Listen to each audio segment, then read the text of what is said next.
So let's just have a recap, okay? So what I did first is message ko sila sa Facebook, and then after ko ma-message, mag-email sila nag-email sila sa akin, and then nag-schedule ng demo, then nag-schedule ng technical check, and then nagpasa ng mga requirements, especially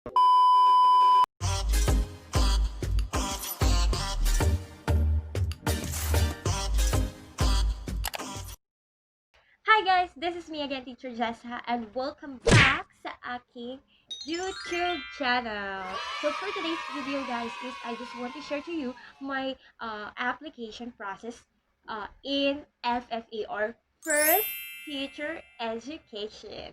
Yeah, so i-share ko sa inyo dahil share ko yung video ko before about sa FFE and maraming how to apply at First Future Education. So, at kung bago ka pa lang sa channel ko, I hope na nag-subscribe ka na dito sa channel ko, and welcome to my channel! Embrace all of my subscribers. Okay. A few moments later. So, ayun na nga guys. So, ganito yung nangyari kasi kaya ako nakapag-apply sa FFE. Actually, hindi ko talaga siya alam. Hindi ko alam totally yung company na to. Hindi ko siya naririnig kahit kanino.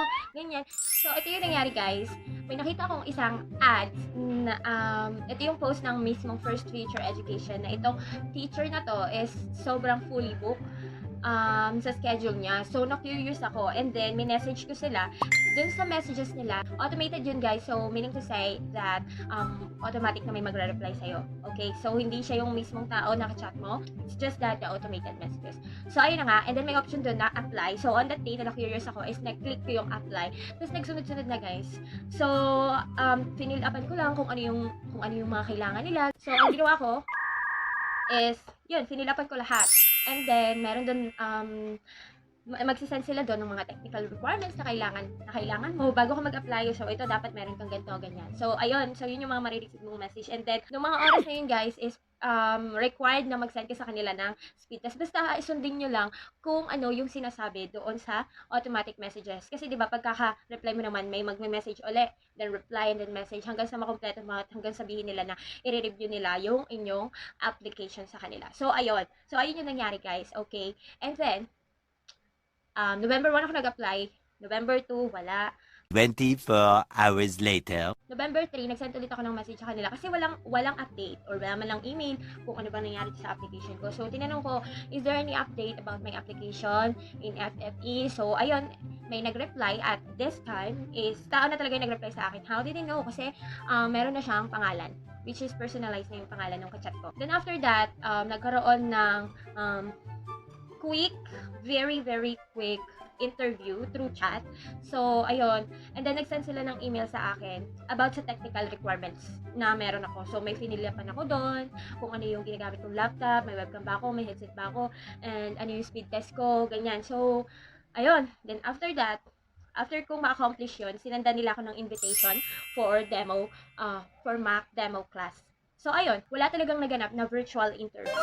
Okay, so, yes guys, wala akong interview sa FFE. So, hindi ko masabi na walang interview. Pero, on my part, on my experience, is hindi na nila ako in-interview. So, after kong i-accomplish lahat ng kailangan fill upan, sinanda na nila ako ng invitation for demo lesson. So, ayun, and then, so, nag-schedule ako kung kailan ko gusto. Ako ang nag-decide kung kailan ko balak mag-demo. So, ayun, ganun yung teachers. Dumating na yung November 7. Yun yung demo day ko. Okay? And then, kung nakita niyo naman, sinabi ko na rin naman doon sa previous vlog ko kung ano nangyari sa demo ko, kung ano yung feedback nung nagpa-demo sa akin. So, ayan. Tapos, wala talagang naganap na interview, guys. So, after one day, guys, is sabi nila, nakapasa daw ako. Okay? So, nakapasa ako. And then, in-invite nila ako sa technical check. So, yung palang mga ginawa kong technical check before is, hindi pa pala yun yung final. So, parang initial technical check pa lang siya. So, ayun. A few moments later. So, ayun guys, after ko mag-demo is, pinasahan na nila ako ng schedule for my technical check. So, yung mga ginawa kong technical check before nung demo ko is, initial pa lang pala yun. So, meron talagang IT na mag-a-assist sa inyo to have your technical check. So, kailangan talaga kapag mag-technical check kayo is, gamit nyo na yung personal computer or yung laptop nyo to have your technical check. Kasi, di ba mahirap naman na ibang laptop yung technical check sa inyo, tapos ibang laptop din naman pala yung gagamitin nyo. And then, after I pass my technical check, is binigyan nila ako ng job offer. So, in-offera na nila ako kung magkano yung per hour ko, ganyan. So, ayun.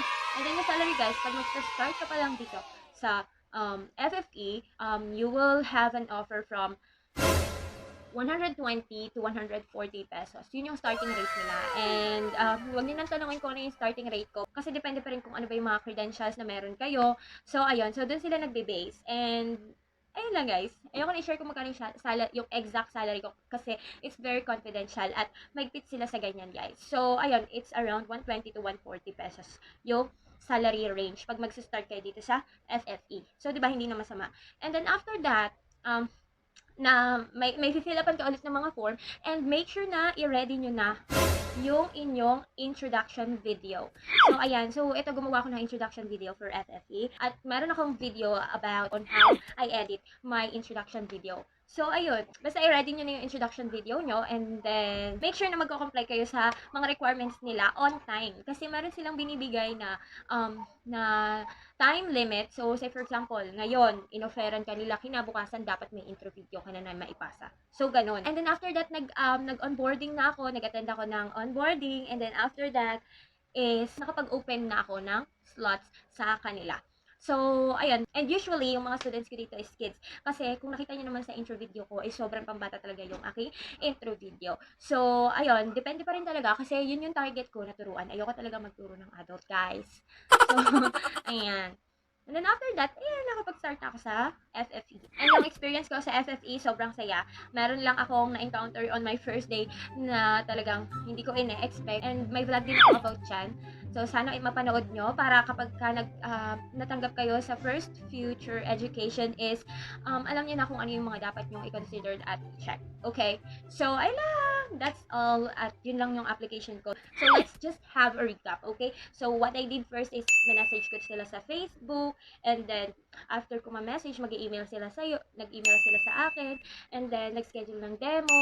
Then, nag-schedule ng technical check. And then, nagpasa ng mga requirements, especially yung introduction video nyo. And then, ayun na, onboarding. And then, pwede ka na mag-open ng slots. So, that's it guys. And walang interview. Wala akong interview. Ako guys ha, hindi ko alam kung sa iba may interview, pero hindi ako in-interview. So, ayun. So, feeling ko mas importante talaga sa kanila on how you are going to teach your students. Okay? So, hindi importante sa kanila na ma-impress mo sila sa interview mo kasi nasa resume naman na lahat. Dapat din pala ready nyo yung resume nyo. So, nasa resume na lahat ng kailangan nilang malaman sa inyo. So, bakit pa naman nga ikaw interview? So, i-impress nyo na lang sila. Bigyan nyo yung best nyo sa demo lesson nyo. Okay? And that's all for today. And if you haven't subscribed on my channel, I hope you consider subscribing para palagi kang updated sa mga videos ko. Bye!